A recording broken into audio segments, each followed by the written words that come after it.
জয় গুরু ইষ্টপ্রাণ দাদা ও মায়েরা, আজ খুবই একটি পবিত্র দিন।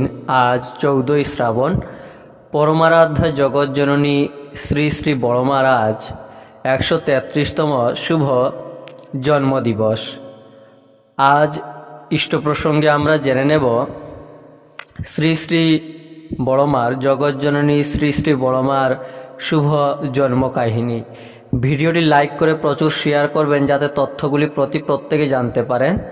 এই চ্যানেলে নতুন হলে চ্যানেলটি সাবস্ক্রাইব করবেন, পাশের বেলটি বাজিয়ে রাখবেন। ফেসবুকে দেখে থাকলে পেজটি ফলো করে ভিডিওটি শেয়ার করবেন। এবারে বিস্তারিত। শ্রাবণ মাস, বর্ষার ঘন ঘটায় আকাশ মেঘাচ্ছন্ন, টুপটাপ বৃষ্টি পড়ছে অনবরত, আবার কখনো হচ্ছে প্রবল বর্ষণ।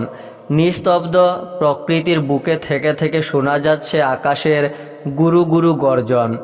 সরসা ধরিত্রীর বুকে বান ডেকেছে প্রকৃতির সৌন্দর্যের। বর্ষার প্লাবনে, বৃষ্টির ধারায় ধুয়ে মুছে গেছে সব মলিনতা, সরে গেছে সব আবর্জনা, দূরে গেছে সব জীর্ণতা।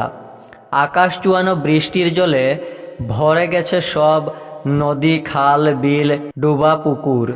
ভরা নদী ছুটে চলেছে কুলু কুলু রবে। চাঁপা, জুই, কামিনী, মালতী, কেতকী, কদম্ব আর বেলি ফুলের সুবাসে বাতাস উঠেছে মেতে। শ্রাবণের এমনি এক শুভ দিনে ত্রিনয়নী দেবী এসেছেন জননী কৈলাসবাসিনী দেবীর কাছে। শ্রী শ্রী বড়মার জননী হচ্ছেন ত্রিনয়নী দেবী এবং শ্রী শ্রী বড়মার দিদিমার নাম হচ্ছে কৈলাসবাসিনী দেবী। জগৎজননী শ্রী শ্রী বড়মার মাতার নাম ত্রিনয়নী দেবী, দিদিমার নাম কৈলাসবাসিনী দেবী। শ্রাবণের এমনি এক শুভ দিনে ত্রিনয়নী দেবী এসেছেন জননী কৈলাসবাসিনী দেবীর কাছে গাড়াদহে। প্রথম অন্তঃসত্ত্বা তিনি। মায়ের কাছে না এলে মন মানবে কেন? এ সময়ে মায়ের ভালোবাসা, স্নেহ, যত্নের প্রয়োজন সর্বাধিক। কন্যাকে দেখে জননীর হৃদয়ে ডেকেছে আনন্দের বাণ। তাঁর নয়নের মণি, বুকের নিধি ত্রিনয়নী আজ মা হতে চলেছে। খুশির জুয়ার উপচে পড়ে জননীর চোখে মুখে। আবার দায়িত্ববোধ চিহ্নিত করে তুলে তাকে। কন্যার স্বাস্থ্য ও সুখ সুবিধার প্রতি তীক্ষ্ণ দৃষ্টি রাখেন তিনি।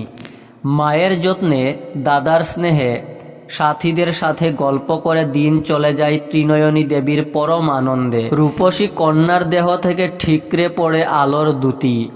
দেহ লাবণ্যের আঙিনায় বিদ্যুৎ চমক খেলে যেন। প্রতিবেশিনীরা বলেন ত্রিনয়নীর মেয়ে হবে। প্রসবের দিন এগিয়ে এলো। ভোরবেলা ঘুম ভেঙে গেছে ত্রিনয়নী দেবীর। ভারী সুন্দর একটি স্বপ্ন দেখেছেন তিনি। স্বপ্নের সেই মধুময়ী স্মৃতিটুকু যেন তাঁর সারা দেহ মনকে আবেশে মুগ্ধ করে রেখেছে। আলস জড়িত ভরা দেহখানি যেন আরও ভারী বোধ হচ্ছে তাঁর। বিছানায় বসে আন মনে ভেবে চলেছেন তিনি সেই স্বপ্নের কথা। এগিয়ে এলেন জননী কৈলাসবাসিনী দেবী। কন্যাকে শুধালেন স্নেহভরে, শরীর কেমন আছে? ভালো আছে তো? ত্রিনয়নী দেবী বলতে লাগলেন, শুনো মা, ভোরবেলায় আমি একটি সুন্দর স্বপ্ন দেখেছি। বাড়িতে লক্ষ্মী পুজো হচ্ছে। সাজানো গুছানো সব ঝকঝকে তকতকে। আলপনাতে আঁকা রয়েছে মা লক্ষ্মীর চরণ চিহ্ন। লাল মখমলে ঢাকা রয়েছে লক্ষ্মীর ঝাঁপি। সেই ঝাঁপি থেকে বেরিয়ে আসছে একটি পরমা সুন্দরী মেয়ে। মেয়েটির গায়ের রং দুধে আলতায় মেশানো, পা দুখানি আলতা রাঙা, অনিন্দ সুন্দর মুখশ্রী, পরনে একখানি লাল পেড়ে শাড়ি। মেয়েটির গা থেকে যেন আলো ঠিকরে পড়ছে। মেয়েটি ধীরে ধীরে আমার দিকে এগিয়ে আসছে। আমিও এক দৃষ্টে তাকিয়ে আছি মেয়েটির দিকে, কিন্তু মেয়েটি আস্তে আস্তে আমার কাছে এসেই মিলিয়ে গেল, আর অমনি আমার ঘুম ভেঙে গেল। কৈলাসবাসিনী দেবী বললেন, খুব ভালো স্বপ্ন। ভোরের স্বপ্ন সত্য হয়, কাউকে বলিস না। শরীর খুবই খারাপ বোধ করতে থাকেন ত্রিনয়নী দেবী। ক্রমে ব্যথা বেড়ে ওঠে। তার সুন্দর ফর্সা ঢলঢলে মুখখানিতে পড়ে কালিমার ছাপ। এদিকে সকাল থেকেই চলছে বর্ষার রিমিঝিমি। প্রকৃতির মুখখানিও যেন বেদনা বিধুর, বড়ই বিষণ্ণ। থেকে থেকে ঝরে পড়ছে অশ্রুধারা। ক্রমে মেঘের ভাব কেটে গিয়ে একরাশ রাঙা আলো ছড়িয়ে পড়ল দিক দিগন্তে, মাঠে ঘাটে বাটে সর্বত্র। খুশিতে ঝলমল করে উঠল ধরিত্রী।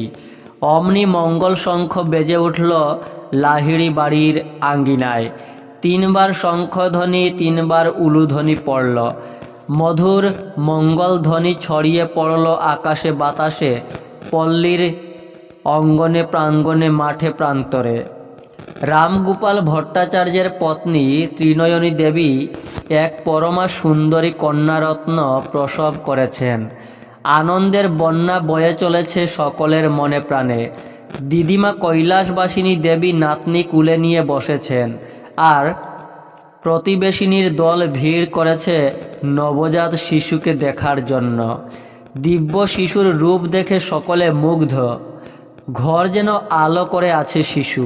কেউ বলছে মেয়ের রং তো একেবারে চাপা ফুলের মতো, কেউ বলছে বেল ফুলের মতো, কেউ বলছে মেয়ে তো নয়, যেন স্ফটিক। তাই রায় গিন্নিমা কন্যার নাম রাখলেন ফটকি।